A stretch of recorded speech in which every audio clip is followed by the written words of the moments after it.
Hello everyone, join me in the library. I'm on the floor because last time I filmed with a tripod, it ended up crooked. I wanted to take this opportunity to film because I'm actually wearing nice clothes for once because today was my first day of my new job. Woo!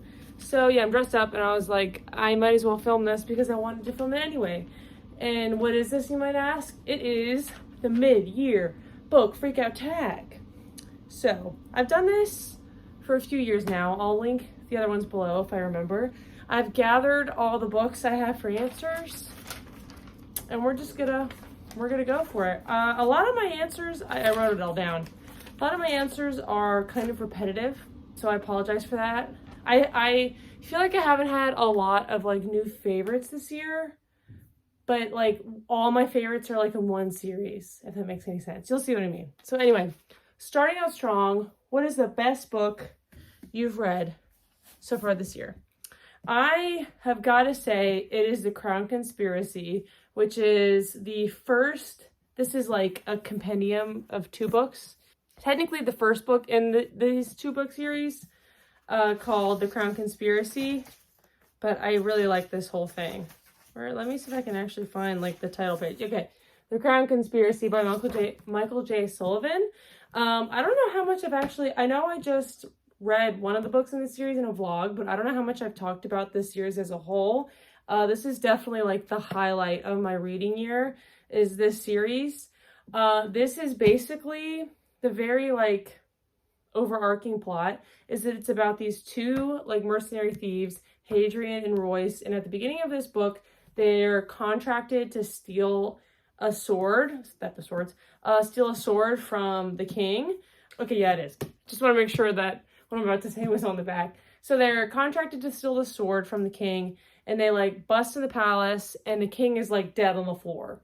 And so they get framed for murdering the king, and everything just like goes from there. They just end up entangled in like all of the politics of this world, and they end up helping the king and the princess, or the new king. It's like the king dies of this country, so the prince like takes up, anyway, you know what I'm saying. They end up helping the king and the king's older sister, and end up going on all of these adventures.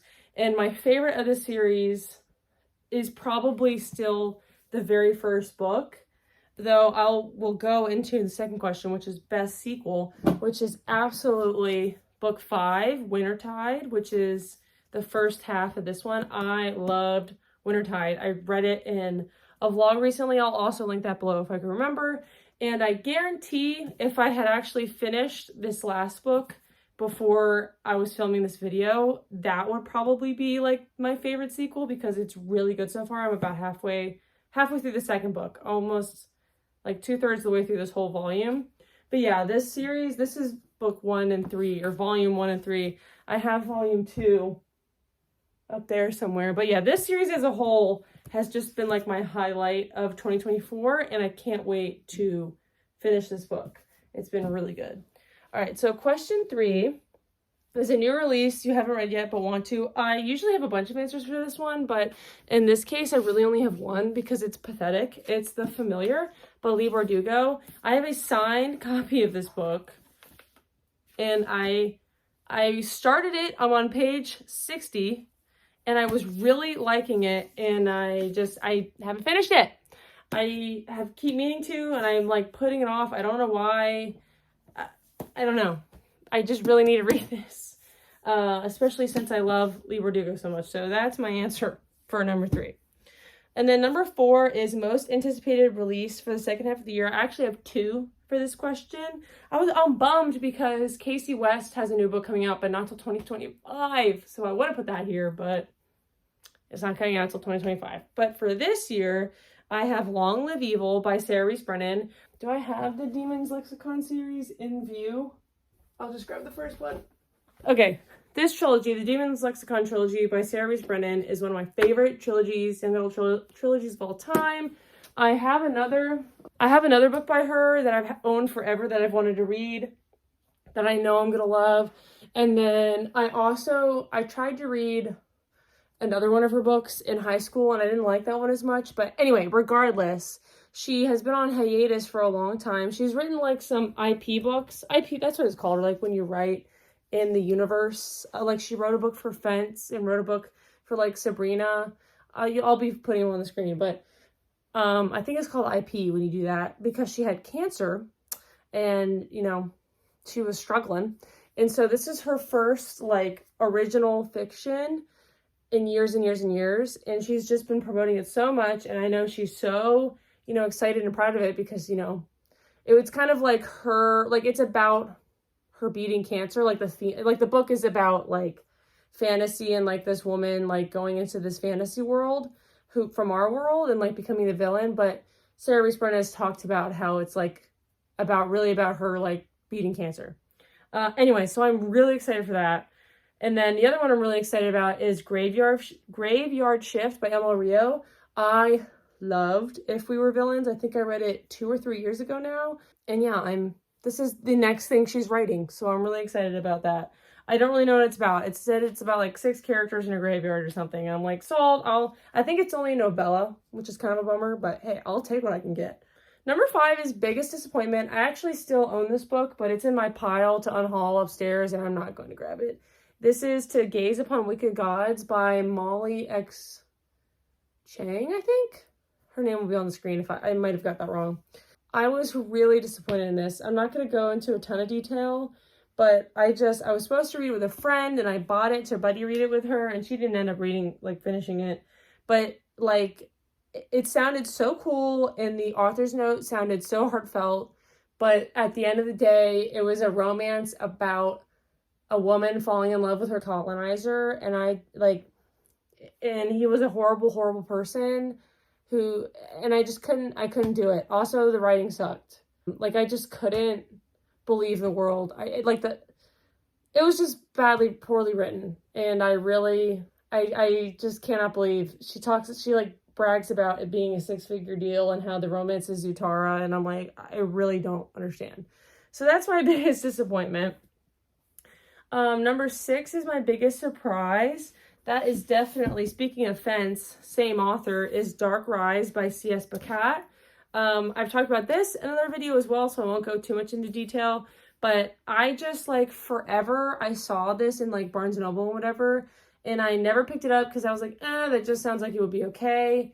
To my surprise, I picked it up from the library, and I loved it, the first half so much that I went and bought this and the sequel, and I loved it.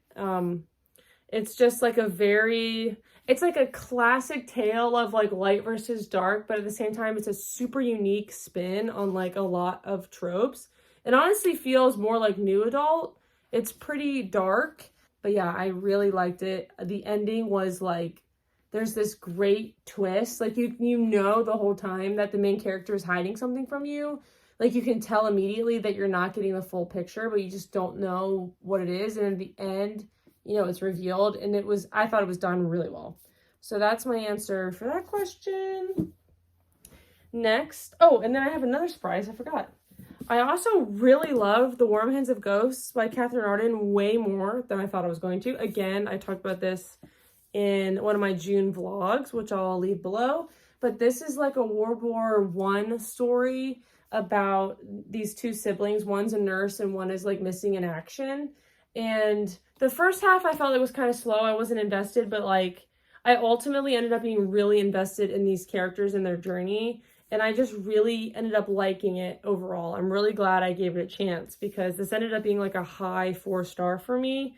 I really liked it, especially I'm really glad I tried it because I didn't love the way the Bear and the Nightingale trilogy ended. I just wasn't satisfied. It wasn't bad, but personally I just wasn't really satisfied. But this felt so satisfying. I really liked the ending, and I'm definitely gonna continue to see what Catherine Arden writes. Next up is favorite new author. It's obviously Michael J. Sullivan. I'm going to read everything he's ever written at this point. Let me gaze at my shelf for a second and see if there's anything else that I really... Oh, you know what? Maybe, I'm going to talk about this again in a bit, but maybe Fonda Lee. I really liked Jade, what's the first one called? Jade City and Jade War. I think they're extremely well written. So maybe Fonda Lee as well. Anybody else? I think I'm satisfied with that. All right, next up is new fictional crush. I don't really have an answer for this. So I'm going to say this isn't a new fictional crush, but my husband and I have been rereading the Heroes of Olympus series, and I had the biggest crush on Leo as a kid. And so rereading these is just like reinvigorating my love of Leo. It's not really a crush anymore because he's 15 and I'm not, a kid anymore. But just like the warm, nostalgic feelings are just so good and fun rereading this series. We only have one more left. We're on the Blood of Olympus, and I'm so excited to finish out our reread. And then I think we're going to continue right on to the Trials of Apollo, which will be really fun. So not really a new fictional crush, but that's the only thing I could really think of. And then new favorite character, again, circling back to the Revere Revelations, Hadrian is definitely my new favorite character of the year, for sure. It's funny because in the book, he's described as like this big dude, and I feel like on all the covers, he looks super scrawny and short. And I'm like, this is not how I picture him at all. And like, they always describe his hair as being messy and stuff. And I'm like, who is this? But anyway, definitely Hadrian. He's just like, he has like a heart of gold and he's a badass, but he's also super kind and funny. So what else could you want in a character? It's the best. All right, number 10, book that made me cry. Okay, I promise this is the last time I'm mentioning this series, but as you would have seen, if you saw this vlog I keep mentioning over and over again, this first book made me sob. And I think it's the only book this year that's made me cry. And so not only did I cry, I sobbed hysterically. So that definitely gets the award for that. All right, book that made me happy is definitely Heartstopper Volume 5. I read this one day because I was in a 5-star drought and I was like, I need a 5-star book. And I read this in like 30 minutes and it delivered. It made my day. It bolstered my mood. It was so good. So yeah, read the series if you haven't already. I'm just going to put it back right here. Boom. Perfect. Most beautiful book I've bought this year. Well, I've gotten some really pretty Owl Crate editions, but the one I'm going to showcase right now is 5 Broken Blades by Mia Corland. This is also like, we're not to this question yet. This is the last question, but this is also a book I really want to read before the end of the year. But I know these are the 4th Ring people, and they're doing all the crazy sprayed edges, and I definitely had to pay a little bit more money than usual for this, but it's kind of worth it because look at this.